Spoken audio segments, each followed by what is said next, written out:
Hello, this is John Boyer. I want to welcome you back to the University of Chicago. I hope you and your families have had a healthy and happy holiday season and a good start to the new year that included time to relax and to rejuvenate. The start of our winter quarter carries the near universal sense of hope and expectation that rests on this new year of 2021. In the college, we enter this new year as individuals and as a community of scholars.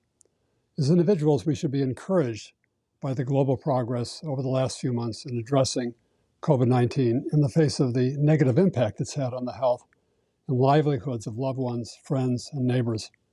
There is critical work to be done, but with every frontline worker and at-risk individual who receives the vaccine, and with the promise that more of us will soon have access, we can see a certain and steady path towards a more promising future.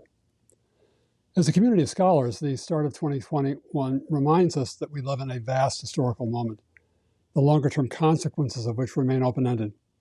We do not know when the world will fully emerge from this period of hardship, but we do know that the modern research universities have a profound role to play in preserving and furthering the global exchange of ideas, knowledge, and mutual dependence that now defines our world. 2021 is the 75th anniversary of two related events that showed the troubling ambiguities of the world we inhabit.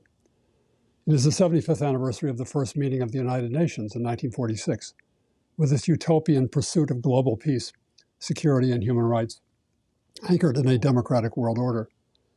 Yet 2021 also marks the 75th anniversary of the onset of the Iron Curtain and the Cold War, which underwrote not only a cruel and violent division of Europe and Asia along ideological lines, but also nativist fears across all nations until 1989 and well after.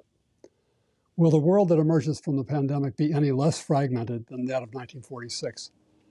Certainly, the United States faces harsh new realities in the world, some of which have intensified during the pandemic.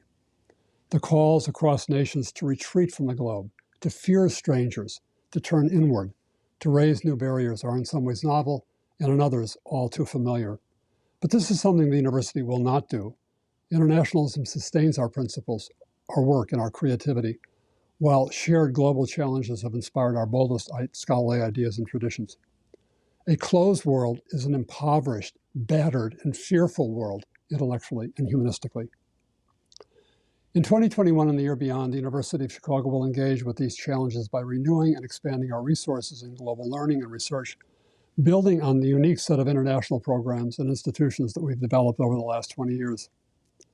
As the world threatens to retract over matters like trade imbalances, climate change, geographic boundaries, and the fate of refugees, we will insist on the importance of global connections to ameliorate these problems and to pursue an ambitious strategy in engaging with the world. Most recently, the University of Chicago has signed a formal purchase agreement to build a new center in Paris for teaching and research, designed to fortify our scholarly connections throughout all of Europe, the Middle East, and Africa, with improved spaces for educational programs, research groups, and visiting scholars.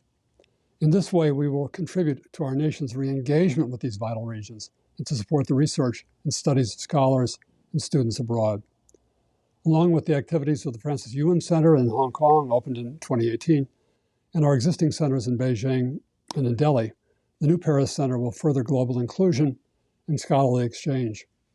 While the university acts to create new bridges and opportunities, we look to our students and faculty, acting as global citizens, to realize their full potential. Our faculty at Chicago delight in having students who share their love of discovery and willingness to work hard in the pursuit of knowledge in a global context. The centers in Paris and Hong Kong, and those in Beijing and Delhi, and our myriad of other international programs around the world will not only support expanded opportunities to study abroad, but they will deepen your experiential knowledge of other cultures in collaboration with our faculty. Our future depends on creative women and men working in institutions of moral strength and scholarly distinction. As Jean Monnet, the founder of the European Union, once put it, quote, "Nothing is possible without men, but nothing is lasting without institutions," end quote. Great universities have the special value of being institutions for the long haul, and they depend on the scholarly ingenuity and cultural openness of all their members. But in our world, they also need to engage students and scholars of other cultures and societies, and they must strive to break down the claustrophobic forces of nationalism and closed ideologies. Only thus can we reestablish and protect the universities as broad spaces at the heart of American civic life, where citizens of all ideological persuasions and from all parts of the world can encounter rational discussion and affirm the intrinsic value of scientific experimentation and discovery.